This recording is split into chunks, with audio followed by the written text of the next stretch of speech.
Personality का chapter हम start कर रहे हैं बेटे। पर्सनैलिटी यानी शख्सियत, इसको इंग्लिश में पर्सनैलिटी कहते हैं। लातीनी ज़बान के लफ्ज़ परसोना से निकला है, जिसके मानी है नकाब या मास्क।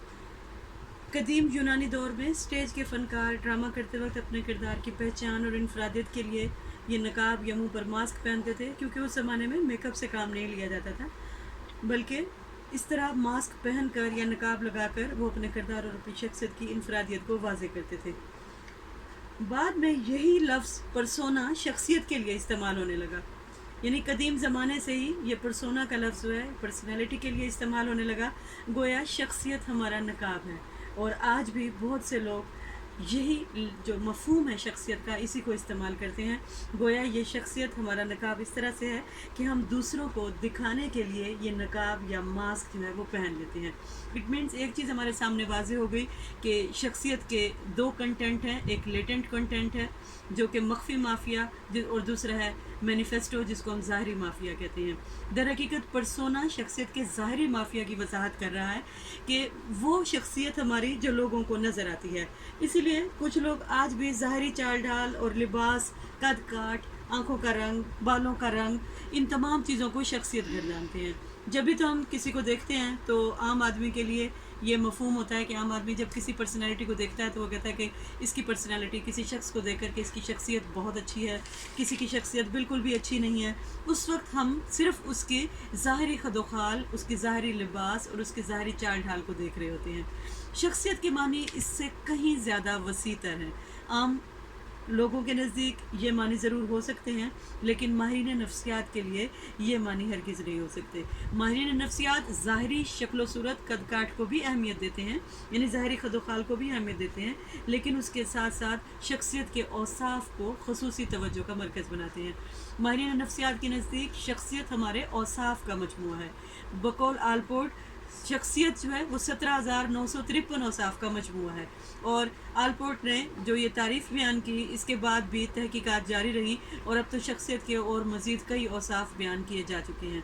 बकौल आलपोर्ट, शख्सियत जो है वो खसूसियात का मजमूआ है, यानी ऐसा निज़ाम है जो कि माहौल में फ़र्द की मिसाली मुताबिकत का तयन करता है, और खसूसियात के लिहाज से हर फ़र्द दूसरे से मुख्तलिफ है। यानी एक ही आप कोई खसूसियत किसी फ़र्द की देख लें, ईमानदारी देख लें, रिलीजॉसिटी देख लें, कि हर फ़र्द दूसरे से मुख्तलिफ होता है, लिहाजा इंडिविजुअल डिफरेंसेस जो है वो पाए जाते हैं। किसी भी एक फ़र्द की शख्सियत दूसरे फ़र्द जैसी नहीं हो सकती, और हमेशा से माहिरीन नफ्सियात के लिए शख्सियत का लफ्ज़ एक चैलेंज ही रहा है, और मुख्तलिफ़ अदवार में मुख्तलिफ़ माहिरीन ने इसकी मुख्तलिफ़ तारीफ़ें बयान करने की कोशिश की है। यानी हर स्कूल ऑफ थाट के माहिरीन ने अपने अपने अंदाज से शख्सियत को बयान किया है। जैसे कि फ्रॉइड और इसके पैरोकारों का कहना है कि शख्सियत जो है ये फ़र्द की तामीर में बचपन अहम है, और वो दिफाई तरीके हैं जिनसे फ़र्द अपनी किरदारी कशमकश को हल करता है, और यही तरीके उसकी शख्सियत का मरकज़ बन जाते हैं।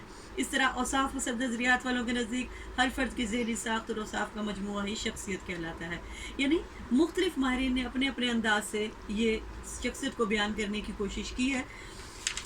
हम ये जानते हैं कि शख्सियत जो है हर फ़र्द की मुख्तलिफ होती है, और उस शख्सियत की कई जोहतें होती हैं।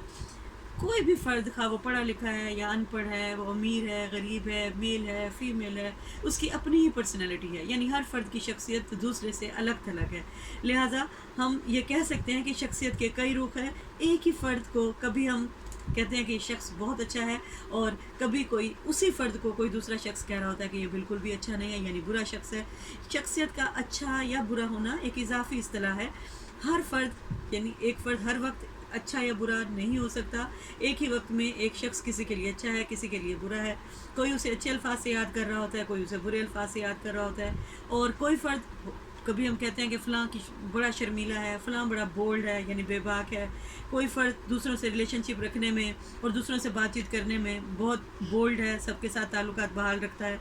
जबकि एक फ़र्द ऐसा भी है जो लोगों के सामने आने से कतराता है, यानी शर्मीला है। और कोई खुद गर्ज़ है तो कोई मेहरबान है, कोई हमदर्द है। इस तरह लोग शख्सियत के मुख्तलिफ़ औसाफ के हवाले से लोगों को बयान करते हैं। نفسیات ہمیں ان تمام سوالوں کے جواب دیتی ہے کہ ایک فرد کی شخصیت دوسرے سے مختلف کیسے ہوتی ہے، یعنی وہ کون سے عوامل ہیں جو فرد کی شخصیت کا تعین کرتے ہیں، اور کون سے عوامل ایسے ہیں جو اس کی شخصیت کی انفرادیت کو کمال تک پہنچا دیتے ہیں۔ یعنی شخصیت جو ہے وہ ہمارے وقوف، جذبات، کردار کا ایسا منفرد مجموعہ ہے جو ہماری شخصیت کو انفرادیت عطا کرتا ہے، اور یہی شخصیت جو ہے فرد کی انفرادیت اور کرداری رویوں کا جو ہے خصوصیات جو ہماری ہیں شخصیت کا تعین کرتی ہیں، جنہیں ہم کہتے ہیں کہ یہ یعنی ایٹیٹیوڈز، ہماری ویلیوز، اس کے علاوہ ہمارے جو سینٹیمنٹس ہیں یہ کس طرح ہمارے اندر پیدا ہوتے ہیں، ہم لوگوں سے کیسے ڈیل کر رہے ہوتے ہیں، یہ اور ہمارا رویہ کبھی مثبت کبھی منفی کس طرح سے بنتا ہے، یہ تمام ہماری شخصیت کا حصہ ہے۔ اور شخصیت کو بنانے میں دو عوامل انتہائی اہم ہیں۔ شخصیت کے بنانے میں وراثت اور ماحول دونوں کا جو ہے آپس میں انٹریکشن ہے۔ ماحول اور وراثت 50% ماحول 50% وراثت، یعنی یہ نہیں ہو سکتا کہ صرف وراثتی عوامل جو ہیں وہ ہماری شخصیت کو بنا رہے ہیں اور ماحول کی اہمیت نہیں ہے، یا صرف ماحول ہی ہماری شخصیت کو نکھار رہا ہے اور وراثتی عوامل کی اہمیت بالکل نہیں ہے، بلکہ وراثت اور ماحول دونوں آپس میں یعنی انٹریکٹنگ ہے، دونوں سے ہماری جو ہے شخصیت وہ کمال کو پہنچتی ہے۔ وراثتی خصوصیات میں ہماری وہ تمام خصوصیات شامل ہیں جن میں ہماری ذہانت، کیونکہ ذہانت بھی ایک وصف ہے ہمارے شخصیت کا، ہماری ذہانت، ہمارے قد کاٹ، ہماری آنکھوں کا رنگ، ہمارے بالوں کا رنگ اور ہمارے چہرے کی رنگت یعنی ہماری جلد کی رنگت جو ہے، یہ تمام چیزیں ہمیں وراثت میں ملتی ہیں، یعنی نقوش اور باقی تمام چیزیں جو ہیں جو ہمیں جسمانی خد و خال وراثت میں ملتے ہیں، وہ ہماری شخصیت کا ایک پہلو ہے، جبکہ دوسرا پہلو یہ ہے کہ جو ہماری شخصیت کے مختلف اوصاف ہیں یعنی ہمارے وراثتی اوصاف اور پھر ہمارے جو شخصیت کے اوصاف ہیں ان کو ماحول جو ہے وہ نکھارتا ہے۔ جیسے جیسے بچہ بڑا ہوتا رہتا ہے اس کی نشوونما ہوتی رہتی ہے۔ بقول فرائڈ ابتدائی 5 سال شخصیت کے لیے انتہائی اہم ہے، یعنی وہ کہتا ہے کہ جیسے کینوس پہ آپ ایک تصویر بنا لیتے ہیں اور کینوس پہ ایک خاکہ بنا لیتے ہیں، بعد میں آپ ساری زندگی اس میں رنگ بھرتے رہیں، وہ کہتا ہے کہ شخصیت بالکل ایسے ہی ہے۔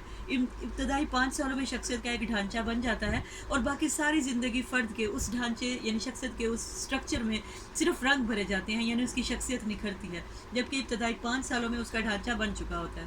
فرائڈ کے اس نظریے کی سپورٹ یونگ، ایڈلر، کیرن ہارنی یعنی تمام ماہرین جو کہ فرائڈین ہیں، جو نیو فرائڈین ہیں، وہ اس کے اس نظریے کو سپورٹ کرتے ہیں، اور تمام ماہرین کے نزدیک ابتدائی 5 سال بچے کی شخصیت میں انتہائی اہم ہوتے ہیں۔ لہذا ان 5 سالوں میں بچے کے اوصاف اور اس کی جو انفرادیت ہے وہ تعمیر ہونا شروع ہو جاتی ہے، اور اس ضمن میں جو سائیکک انرجی جس کا ذکر فرائڈ نے کیا ہے کہ لیبیڈو یا سائیکک انرجی، وہ فرد کے مختلف جو اس کی صلاحیتیں ہیں ان کو قوت دیتی ہے، اور یہی جو قوت ہے در حقیقت اسے شخصیت کی قوت کا نام دیا جاتا ہے۔